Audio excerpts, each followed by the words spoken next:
for a while now that Neeze has done a great job of really reining things in, and he's like regularly a top 4 placer in this region. He's coming in PR number 2 in this region. So Neeze is like at the peak of his career right now, and he of course wants to keep that running now, guaranteeing his spot into the Royale in just a few months, really.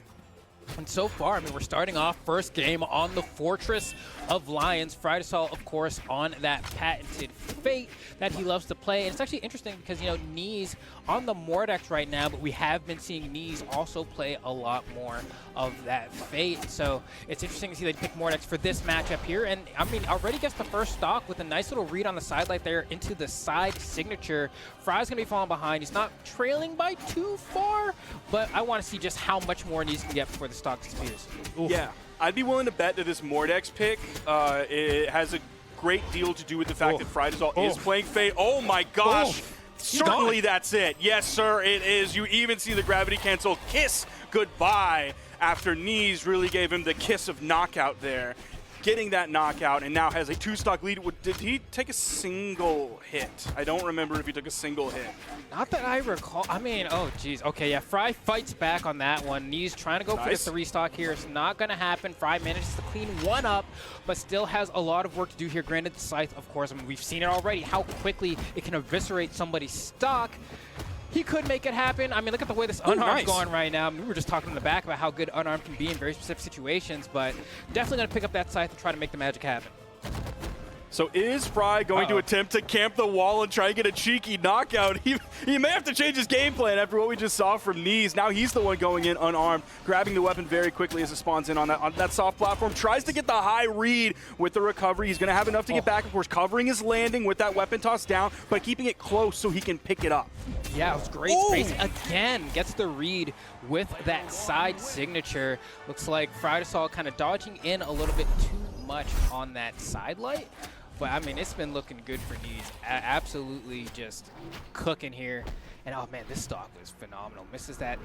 But it doesn't really matter. That's the thing about Scythe, right? Where there's a lot of situations where even if you miss the first blow you go for, you're able to extend your punish by covering it with something else. Usually it's turnaround nair. Usually you miss attack, turnaround nair, and then send them back off stage, and then they just kind of cry. So yeah, that's exactly what we saw. I'm very well aware with that from my ranked games. I'm sure a lot of the viewers watching at home are well aware of that as well. We didn't get a chance to check the graph at all, but for Neeze, there were like long, extended, flat areas. I believe he did take a single hit. No, actually, by the time he got the second stock, he did not take a hit. So that was a clean second stock that he got from FryDasOle. Wow. Did not take a single hit on that. So Neeze's Scythe is looking amazing today, and he's doing it to Fry. Fry is very, very experienced with the Scythe throughout his long career in Brawlhalla. So like any of the things that Neeze is doing right now, like they're nothing really new. They're nothing that FryDasOle hasn't seen before. Neeze is just really putting the bricks to him.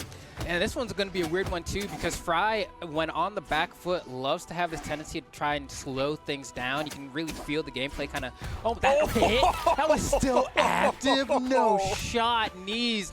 I guess just, I mean, this is why he's up there and I'm not, man. Like, there's no world where I think that's still going to hit. So I can't tell whether, because like you just mentioned Fry slowing things down. I don't know if he's camping the wall in order to slow things down, or if he's trying to encourage Neeze to move over to the wall so then he can capitalize on the edge guard situation. I don't know. Because what you're saying absolutely is right. We've seen him do it many, many times in the past. But also, when you're behind, you kind of have to go for those Hail Mary plays, especially now that we're in Game 2. And it seems like the pacing is a little bit different here, but Neeze still has those insane, explosive moments where he's able to delete a stock almost instantly. And you can see Fry playing more into that wall, like you were saying. Manages to get a little bit of a pickup with that side light, D-light, but can't get the extension. And once again, a dodge in, this time down and in, and Neeze responds with a neutral signature. It's just looking so tough for Fry right now, but still has that second stock, can still get a little bit of extra damage here before exiting the building. Oh, dodge just barely gets through that down air from Fry. He does pick up the neutral light, doesn't find the side light after. Nice GC in light, sending Fry over to the right side. Even the jump neutral air to send Fry over to the wall. He instantly went for that jump turnaround down air. The neutral stick does whiff. There's the down air sending Fry over the edge. That sent him off screen. That's the dodge. Goes for the down air. Fry did not touch, but he's still able to get back. Okay, and you can see Fry thinking, oh, Neeze is definitely going to drift into the wall, right? I'm going to go for this ground pound. Neeze does a great job of waiting for Fry to go for that ground pound, then kind of weaving his body in, securing that stock. And so nice patience, definitely pans out there. You can see Fry still standing in the corner here, wants to keep Neeze off stage, is looking for that one engagement where he comes out on top, and that way the game will return back to even. But Neeze doing such a great job controlling the stage, has Fry off in the corner. The D-Light is not enough damage racked up on Fry to close the stock there. That gives him an opportunity to turn things around. Neeze's GC D-Lights off stage have been just bang on so far, using them really well, even though that one didn't lead to a stock. Okay, Fry still showing signs of life here. If he gets the stock here very soon, he's not in a terrible spot. Like, he's halfway through this stock. That down air is not going to help, especially the bonk interrupting the recovery. No. But he's still just able to get back another bonk. Another bonk! Okay, he survived that. I didn't think that was going to be the case. Oh, he just comes back with an unarmed neutral stick. Now, granted, at this point, we have Fry deep in the barbecue, right? We're here on a Juneteenth weekend in Franklin Park Zoo. I don't know if he's going to be able to make this comeback happen.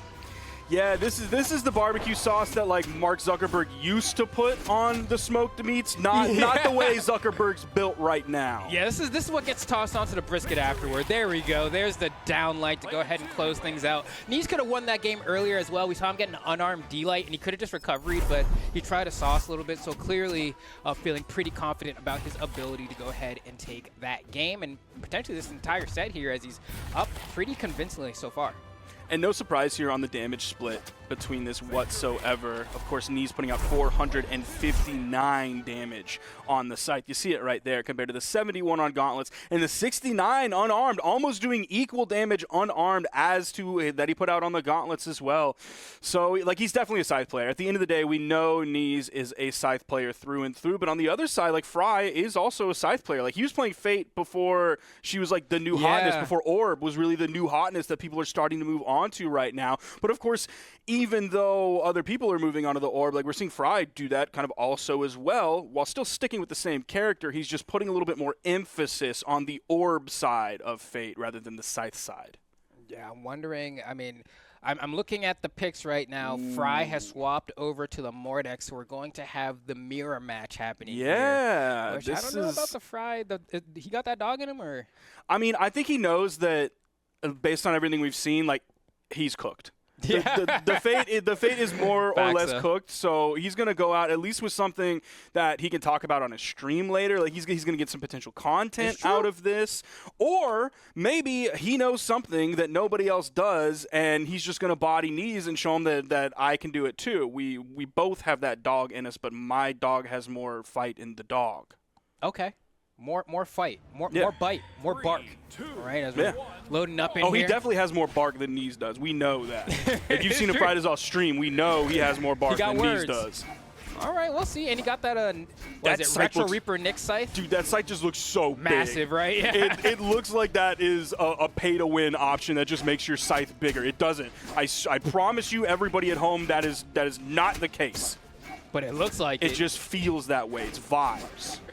All right, let's see. He's going to get a little yoink here, and we're just trading blows here with active inputs, trying to take turns, seeing who's going to be off stage and disadvantaged. And it looks like this time Fry's going to get down. Nice little use of the weapon throw in the falling Sayer, but then Neeze says, no, it's your turn to get off stage. Keeps smacking him to the corner. Fry finally gets back down. Neeze manages to cross through, sends him off stage yet again. This is so ridiculous. And you know what? Fry says, screw it, I'm going to the Gauntlets. He almost picked up that sidelight off of the soft platform. That would have been nice if he ended up picking that one up. Neeze is moving. Nice. He's done that dodge at least like 3 different times now at this point. Going back down towards Neeze, that neutral signature. That's a hungry dog salivating. It's Pavlov's dog. Doesn't need the bell to ring. Just needs to see that dodge.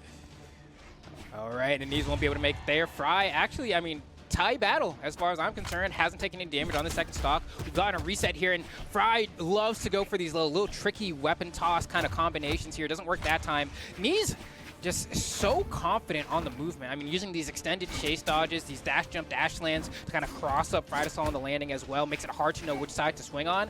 It's like, geez, Fry's like, I'm just going to the corner, man. Yep. I don't want to deal with this anymore. Now I think we're definitely seeing, without question, Fry starting to kind of slow things down. Because you were seeing the scythe fight go back and forth in the first stock. It was like 1 or 2 hits here. It wasn't the insane strings that Neeze was getting earlier off of the tech chases or the dodge reads or the great reactions or anything like that. Like FryDasOle is just straight up backing up quite a bit, you know, throwing out 1 or 2 moves here, really trying to slow things down.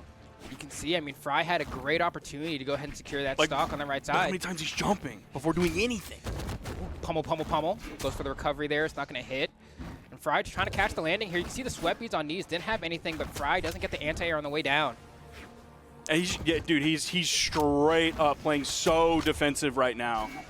Weapon tosses coming out more than regular moves. Okay, Neeze is still going to wrap up that stock, but again, because Fry is able to slow it down like this and we're playing a 1-hit, 2-hit game, things are still relatively even between these two. If Fry can find, okay, now we're seeing what we saw earlier from Neeze, but a nice side air. He didn't panic. He didn't get in his head too much. He just waited for that little gap that he needed, and out came the side air. Send some love as well as Fry right back to the corner.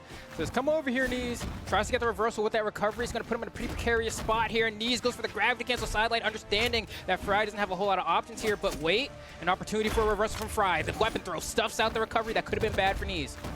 Ooh. Jeez. Nice side air. The weapon toss. He's going to bounce it off the wall, hoping he can maybe pick it back up. Maybe go for a side air right after that, but it's just going to be the big boot from the ground pound. And the mirror match be darned. Maybe the mirror match that Neeze did not want to play in the first place, going fate into fate, ultimately ended up in a mirror match on the Mordex. But of course, Neeze still came out victorious, taking the set in very confident fashion. Yeah, no, I mean, Neeze